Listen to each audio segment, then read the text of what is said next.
homme sage laisse un héritage aux enfants de ses enfants, c'est pas des neveux qu'on le laisse. Les êtres humains font pas partie de l'héritage, les êtres humains font partie des charges. Quand quelqu'un te laisse beaucoup d'enfants et aucune maison, il t'a laissé problème. Il comprend ce que je suis en train de dire. Donc les êtres humains sont des charges et non des décharges. Parce que l'homme est comme le poulet, il se réveille, il doit manger. Il doit se laver, il doit se soigner, il doit s'habiller.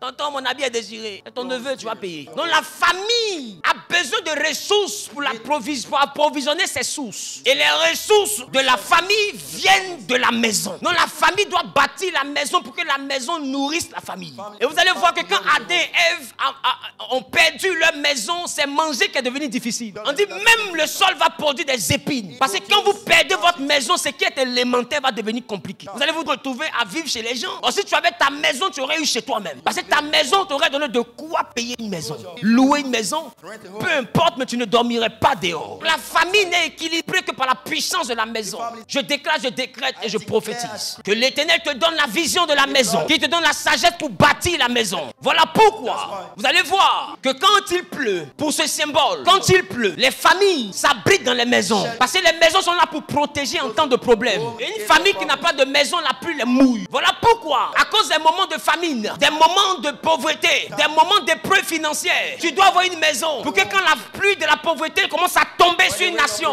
toi et tes enfants, vous allez vous cacher dans la maison que vous avez construite. Et la pauvreté qui frappe les autres ne te frappe pas. Quand on dit qu'il n'y a pas l'argent dans le pays, ça peut être vrai. Mais il y a des familles qui ont suffisamment pour se cacher dans leur maison. Et ceux qui sentent la pluie de la crise financière sont ceux-là qui n'ont pas de maison. Et ils sont à la belle étoile. Et ils subissent la crise jusqu'à piquer des crises. Ils subissent la crise jusqu'à ce que crise s'en suive. Et je le vois, il est là, il réfléchit. Et puis quoi, c'est le prend. Le vieux est en train de mourir. Parce qu'il n'a pas construit de maison. Donc les problèmes deviennent un vrai problème. Quand quelqu'un qui a construit une maison peut marcher, ça lui fait mal parce qu'il ne peut pas compléter sur sa maison, mais ça ne le déséquilibre pas non plus. Il a juste mal parce qu'il aurait voulu avoir le marché. Mais ça ne détruira pas l'équilibre de sa famille. Parce qu'il a une maison qui peut tenir face à cette pluie. Mais si tu vois que la maison n'est pas ravitaillée sur une certaine période, ça va commencer à l'inquiéter. Parce qu'il va se dire, ça fait 1 an, il n'y a pas de marché. On est abrité dans la maison qu'on a construite, mais elle ne va plus tenir. La pluie est trop forte. Et la personne va voir que tellement elle a puisé dans ses ressources, le toit a commencé à couler. C'est-à-dire que la toiture de la maison commence à avoir un problème d'étanchéité financière. C'est-à-dire qu'il y a des endroits que la galère commence à mouiller un peu. Donc le papa qui est à l'intérieur de ses enfants, qu'est-ce qui se passe? Il commence à avoir peur. Donc il appelle quelqu'un, il dit, il faut coller ici. Donc c'est là que vous voyez les parents commencer à coller.